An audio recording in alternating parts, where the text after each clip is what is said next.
জন্মাষ্টমী কেবল একটি ধর্মীয় উৎসব নয়, বরং এটি শান্তি, সম্প্রীতি এবং মানবতার এক উদাত্ত আহ্বান। শ্রীকৃষ্ণের শিক্ষা এবং জীবন আদর্শ আমাদেরকে শুধু অসত্য অন্যায়ের পথে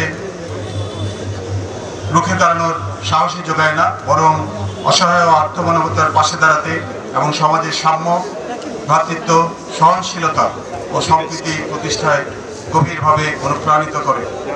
আমার দৃঢ় বিশ্বাস আজকের এই শোভাযাত্রা আবারও বিশ্বের কাছে প্রমাণ করবে বাংলাদেশ একটি শান্তি ও সম্প্রীতির দেশ, যেখানে ধর্ম, বর্ণ নির্বিশেষে আমরা একে অপরের প্রতি শ্রদ্ধাশীল এবং আমরা একত্রে শান্তিতে বসবাস করতে পারি।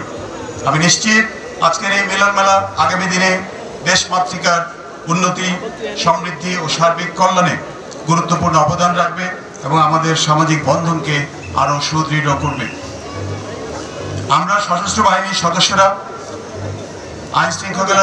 আইন শৃঙ্খলা রক্ষাকারী বাহিনীকে সাথে নিয়ে আপনাদের এই অনুষ্ঠান সহ সকল ধর্মীয় অনুষ্ঠান এবং সার্বিকভাবে জনগণের নিরাপত্তা ও সেবায় নিয়োজিত রয়েছি এবং ভবিষ্যতেও থাকব।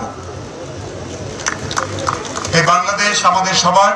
লক্ষ শহীদের রক্তের বিনিময়ে আমরা যে দেশ পেয়েছি, যে স্বাধীনতা পেয়েছি, সেই স্বাধীনতাকে রক্ষা করা আমাদের সবার পবিত্র দায়িত্ব। আর এই দেশকে আগামী প্রজন্মের জন্য একটি সুখী ও সমৃদ্ধশালী দেশ হিসেবে গড়ে তুলতে আমরা সবাই বদ্ধপরিকর। আমার বিশ্বাস আমরা সবাই মিলে একসাথে কাজ করলে আমাদের এই প্রিয় দেশকে বিশ্বের মানচিত্রে একটি মর্যাদাশীল রাষ্ট্র হিসাবে আমরা প্রতিষ্ঠিত করতে সক্ষম হব। পরিশেষে আজকের এই চমৎকার অনুষ্ঠান আয়োজনের জন্য সংশ্লিষ্ট সবাইকে আমি আন্তরিক শুভেচ্ছা ও অভিনন্দন জানাচ্ছি। একই সাথে ধন্যবাদ জানাচ্ছি আইন শৃঙ্খলা রক্ষাকারী বাহিনী এবং সশস্ত্র বাহিনীর সকল সদস্যদের, যারা তাদের নিরলস পরিশ্রমের মাধ্যমে শান্তিপূর্ণভাবে এই অনুষ্ঠান আয়োজনের জন্য অবদান রেখে চলেছেন।